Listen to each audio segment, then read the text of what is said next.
Hello, welcome to my channel. My name is Nelson Marande and I'm actually excited about today's video.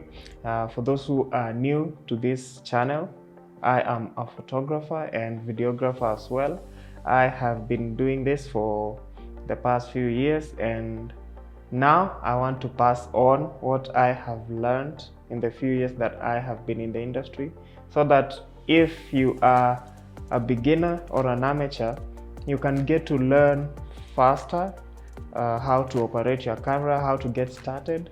My intention for today is to actually get you going if you have a DSLR camera or a professional camera, so that you can get started easily without wasting time watching a number of videos.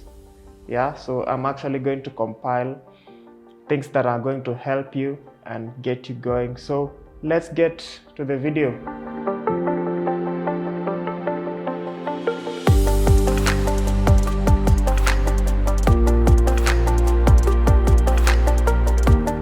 So by now I'm sure you have noticed that the quality for today is a bit not as you have been used to. So today I'm actually using a crop sensor, and the intention is to actually show you that you can get a decent video even if you're using a crop sensor or a budget camera. So right now I'm using a 7D Mark II to record this video, and as I have said, it is to show you that you can still get a decent video with it. So the few things that I want to talk about today are frame rate, shutter speed, ISO, and aperture. And there is another bonus tip that I'm going to add before the end of the video, or towards the end of the video. So frame rate, when you talk about frame rate, now this is now for videographers. When you talk about frame rate actually is the number of frames the camera is taking per second. The industry standard frame rate right now is 24 frames per second. I'm sure you've heard people talk about 24 fps, 30 fps, 60, 120 fps. So that is the frame rate when you hear people talking about fps. So frame rate is the number of frames the camera is taking per second.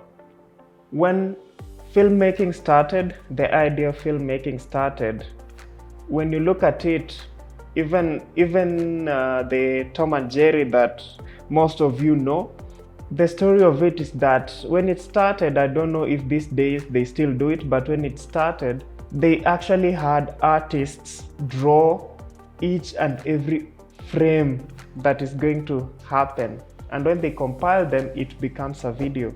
So frames per second simply means the number of photographs the camera is taking per second.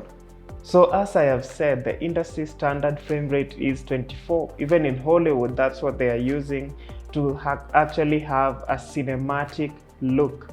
Talking about frame rates, in order to get a smooth, buttery, slow motion video that you have been seeing other videographers, experienced videographers using in their reels, in their YouTube videos, or in their promos that they have been posting, most of them are using 60 frames per second or 120 frames per second.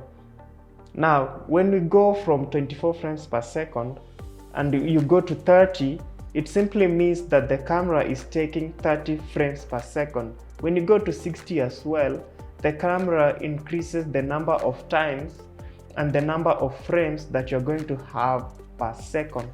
So this is actually going to make the video buttery smooth when you go to post and reduce the speed that the video is going to play at.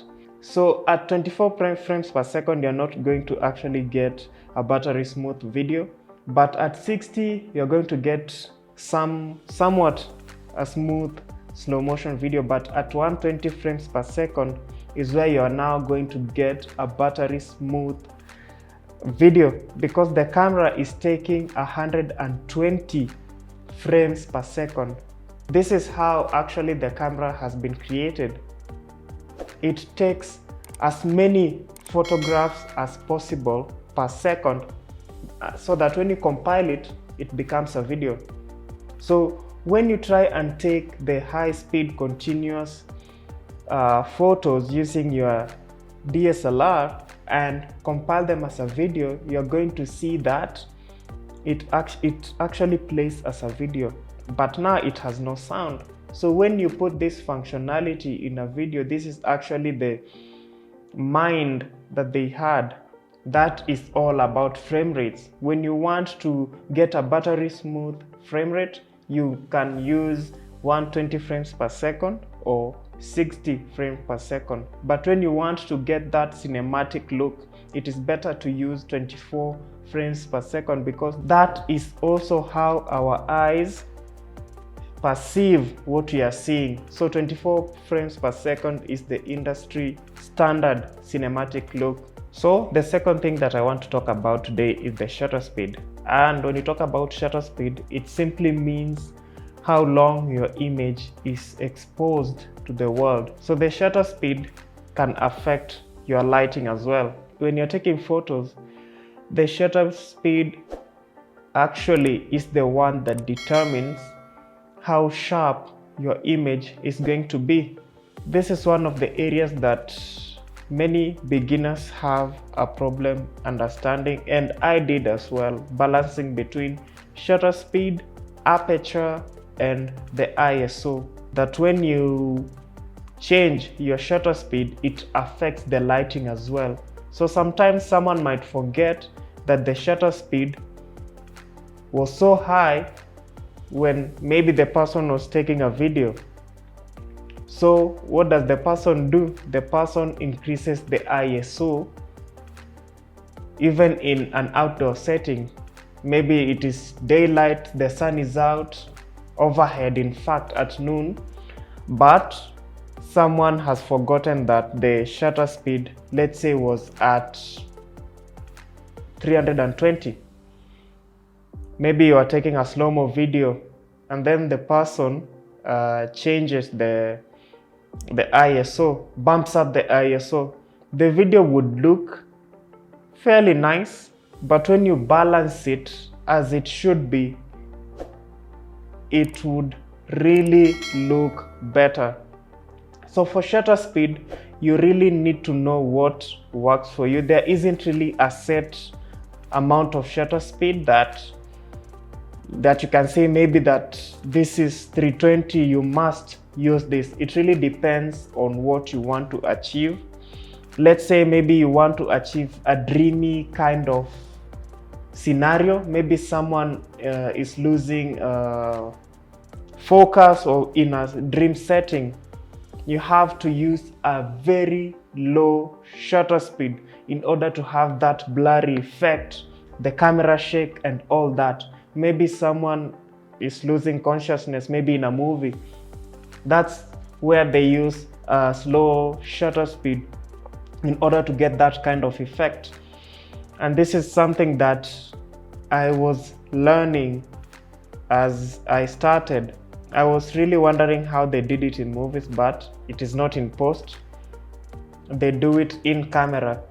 So even in movies, let's say a military movie, maybe they're in kind of a war, what they do is that they bump up their shutter speed so that there isn't really any motion blur, to show that things are moving so fast and action is taking place. Like, it's not a dream, this is real-time action taking place. What they do is that it's an in-camera setting. They just bump up the shutter speed in order to show that this thing is high pressure scenario, and that's how they capture it.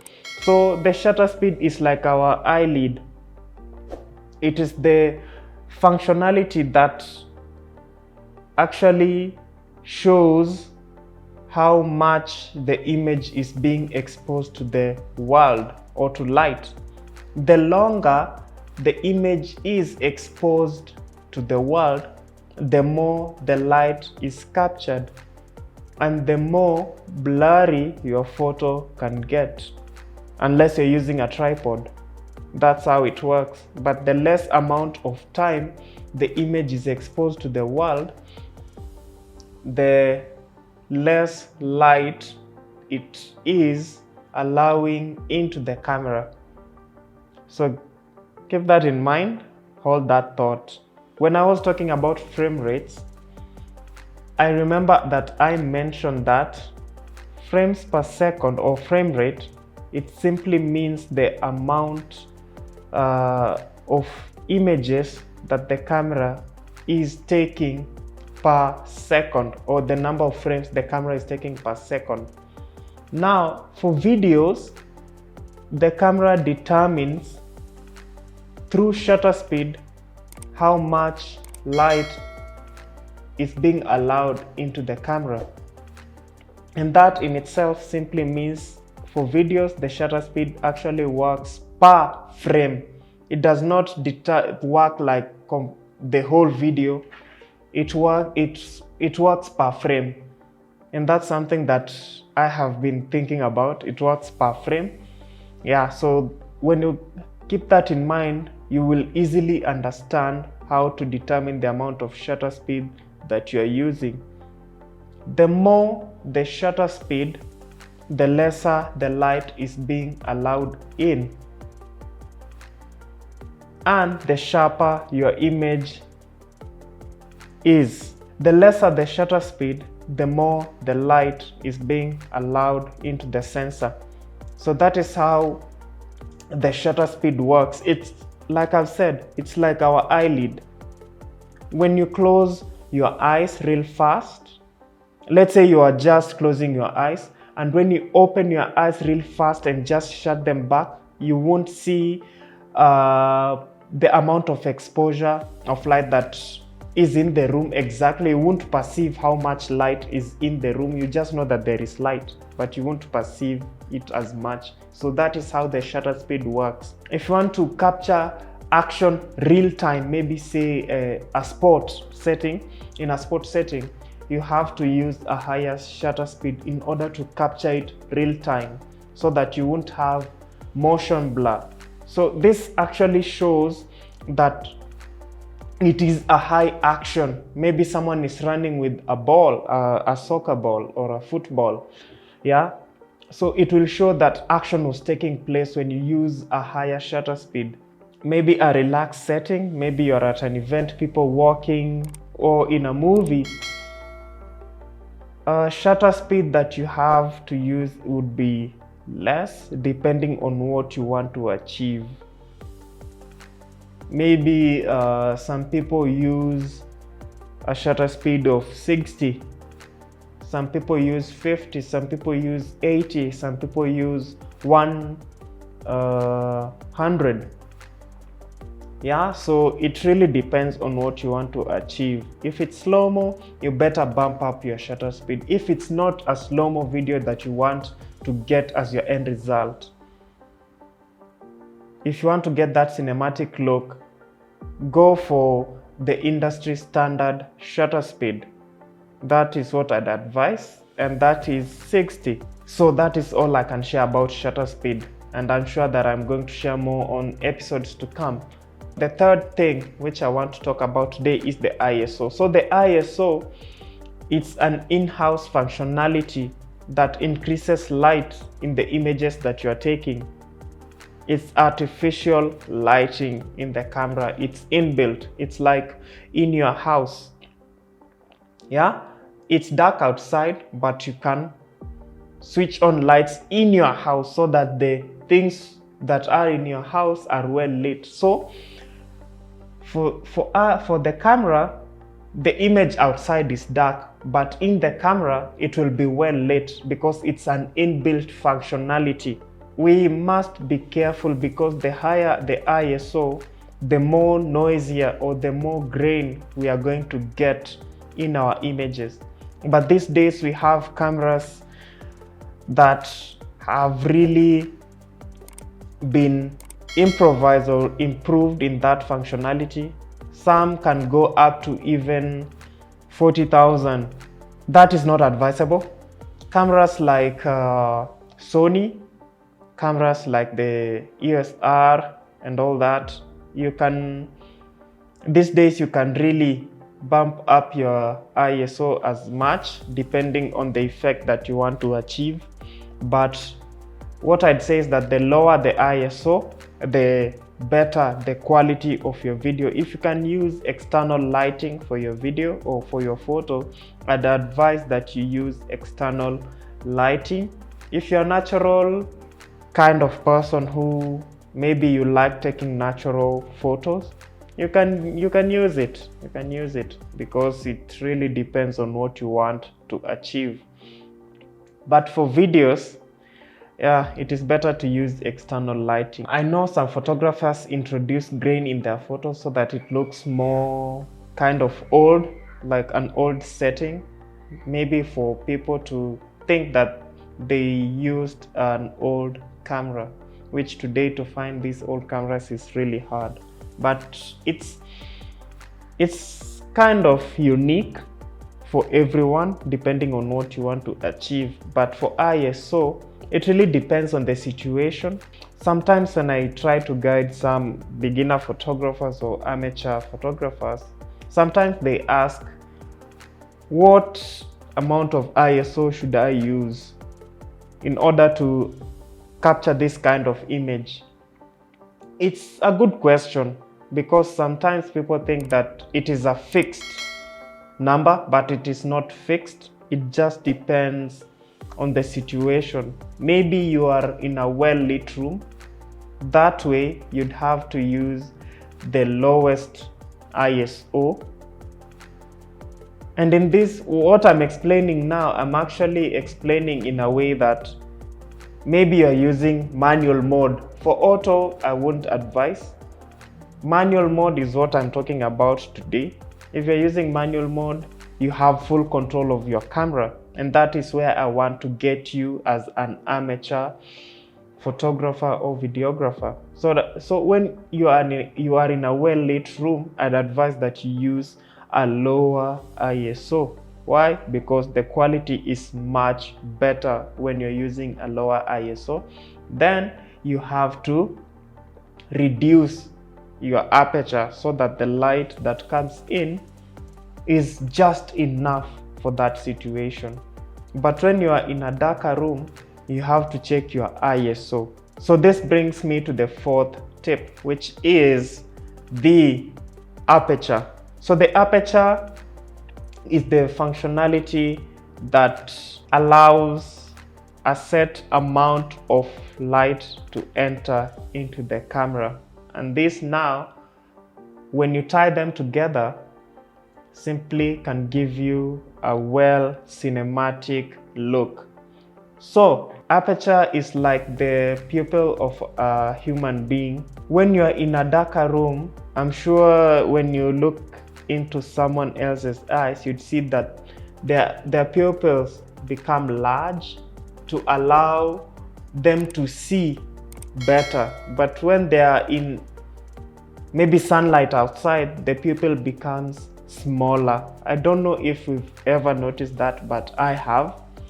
The pupil becomes smaller. So the camera is like the human eye, and the aperture functions like the pupil. The bigger the aperture, the more the light is being allowed into the camera sensor. But the lower the aperture, the lower the light that is being allowed into the camera. So when you tie all these things together, you will actually have a cinematic look, because let's say you're using a higher aperture, it will also blur out the background. This is the functionality that blurs the background, and most beginners sometimes wouldn't have the knowledge of this. Let's say you're using a lens that can go up to 1.4 millimeters. So this lens is capable of blurring out the background so much when you're maybe taking a product photo, let's say a ring, or maybe you're taking a portrait. But I wouldn't advise to use 1.4 mm in a portrait, because only the face would be in focus that much. It is safer to use 2.0, an aperture of 2.0, so that the background is blurred out, but still your subject is in focus as well. So when you tie these things together, even in a video, when you're taking videos, when you're out there, it is important to know what you want to achieve. If you want to blur out the background, you should use a higher aperture, or a bigger aperture rather. You should use a bigger aperture, like let's say 2.0, 2.8 or 1.8 millimeters. So this allows you to blur out the background, and it looks, your video would look so cinematic. Yeah. So when you tie all these things together, the frame rate, the shutter speed, the aperture, and the ISO, you will be able now to have a cinematic video. I have tried to simplify this as much as I can. I know there is information that I am still withholding, but I'm going to talk about it as we proceed. Yeah, so when you tie all these things together, because they are all connected, because I remember, as I said, the shutter speed also affects the light that comes in, and also the aperture is the one now that determines how much light comes in. So you have to know how to balance these four things, and when you get to balance them, you won't have a problem in any setting. I know some people struggle, especially beginners. They usually struggle with outdoor setting, because let's say like this season where we have clouds, yeah, you have already set your camera, but the cloud passes, so it becomes darker again, so you have to change your setting as well. So in that scenario, you should know what you are changing. Yeah, so the bonus tip is the white balance, and the white balance simply means how the camera determines the white in a setting, let's say a photo or a video. When it determines the whites, it will be able to now determine the other colors. So I wouldn't advise to use auto setting, the auto white balance, because it won't give you the result that you want. Normally the auto white balance lies more to the blues or to the yellows. Mostly it lies to the blues so much, or to the yellows so much, so you won't get that well balanced look. So I'd advise to use the manual white balance, because you have full control of what you want to achieve.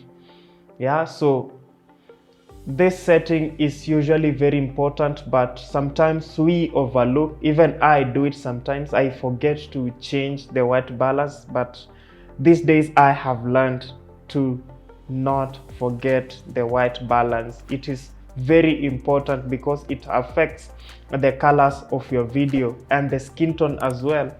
If you get it wrong in the camera, you'll get it even worse in post, because you'll try to work so hard to color grade in order to get the skin tone that you want.